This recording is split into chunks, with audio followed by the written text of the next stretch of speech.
সামনে দাঁড়াও, তোমার টাকাটা তুমি পেয়ে যাবে। যাও যাও, এখানে চলে এসেছি, তাড়াতাড়ি তোমাকে বিজনেসটা শুরু করো।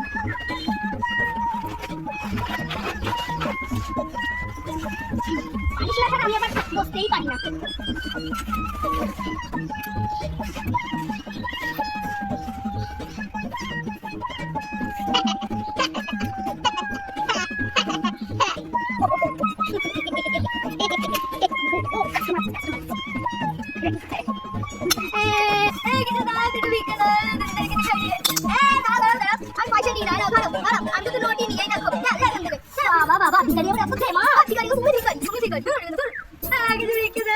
বলছি কি তোমার খুব অবস্থা খারাপ তাই না বলো?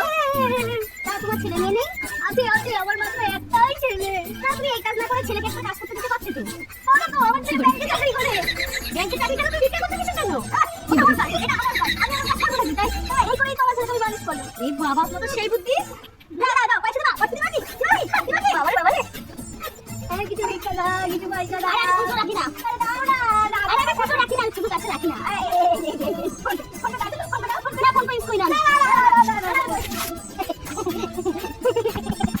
আমার কাস্টমার আসছে, এই বালিশটা নিয়ে এসে বললাম বালিশ দেখানো যাবে না, আবার আমার কাস্টমার আসছে। এই যে ভিক্ষা দাও, দিদি তোকে কিছু খাইনি। ওরা যাই চলিয়া রে, ওরা যাই চলিয়া রে। হ্যাঁ হ্যালো পল্টু, আজকে জামাই ভালো হয়নি রে।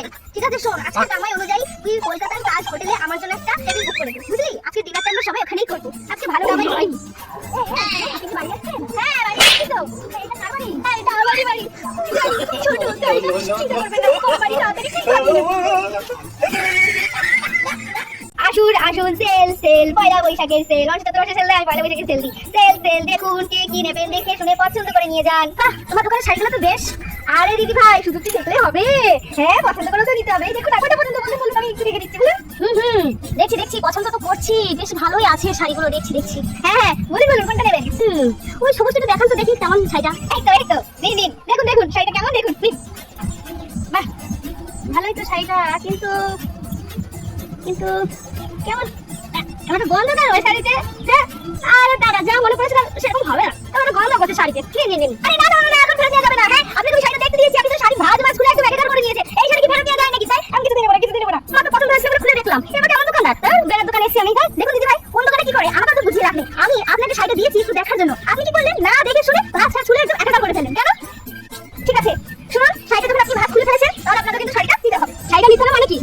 শাড়িটা ভাঁজ খুলে আমি আমার গায়ে লাগিয়ে দিচ্ছি শাড়িটা, তাই না? আমার পছন্দ হয়ে গেল, এত গন্ধ, বিকেল গন্ধ আপনার শাড়িতে। বিকেল গন্ধ পছন্দ না, ওগুলো শুনতে চাই না। আপনি ভাঁজ যখন খুলে ফেলেছেন আপনাকে শাড়িটা নিতেই হবে। কি এই জগৎ নাকি? বাবা রে বাবা। হ্যাঁ হ্যাঁ তাই। শুনুন, আপনি নিন শাড়িটা, আপনাকে পরেও ভালো লাগবে। ও ভালো লাগবে বলছেন? তাহলে নিয়ে নিন, দামটা একটু বলুন। আরে পছন্দ হয়েছিল বলেই তো নিয়েছিলাম, বুঝলেন? এই তো দিদি ভাই লাইনে চলে আসলেন একদম। আমি জানি আপনার শাড়িটা পছন্দ হয়েছিল বলেই আপনি কিন্তু শাড়িটা ধরেছেন। শুনুন, দাম হচ্ছে ৫,০০০ টাকা। ৫,০০০ টাকা? কি গন্ধ কি গন্ধ কি গন্ধ? না না কোনো গন্ধ শুনবো না। ৫,০০০ টাকা দাম মানে ৫,০০০ টাকায়। কম করুন, পছন্দ হয়েছে বলেই তো দিলাম। ঠিক আছে কম সামলাই করে দেবো। আপনি বলুন কোন দামে কিনতে চান? বলছি কি দাদা ১৫০ টাকায় হবে? কি আপনি কি পাগল? ৫,০০০ টাকা দামের শাড়ি আপনি ১৫০ টাকায় নেবেন? আপনি তো মাথা দেখতে ভারী হচ্ছেন। বলছি ১৫০ টাকা হলে দেবেন, না হলে আমি শাড়ি নিচ্ছি না। এই দিন আপনার শাড়ি হলো তো খুব গন্ধ, শাড়িটা এমনি গন্ধ হয়ে যাচ্ছে আমার। দিদি ভাই এমন করবেন না, নিন না দিদি ভাই, ২,০০০ টাকা নিন নিন। না না না, ১৫০ টাকা হলে দিন, না হলে আমি চলবো। আমার দোকানে আগে আসবো না, আপনার শাড়ি নিয়ে আপনি থাকুন। আর করবেন না, ১০০০ টাকা নিন, ১০০০ টাকা ১০০০ টাকা। এই বললাম তো ১৫০ টাকা ১৫০ টাকা। ১৫০ টাকা ১৫০ ঠিক আছে ১৫০ টাকা। দেখলেন তো, আপনিও লাইনে চলে এসেছেন, বুঝলেন? কি সুন্দর গন্ধ, শাড়িটা পরে যে আমাকে লাগবে না, হেভি লাগবে।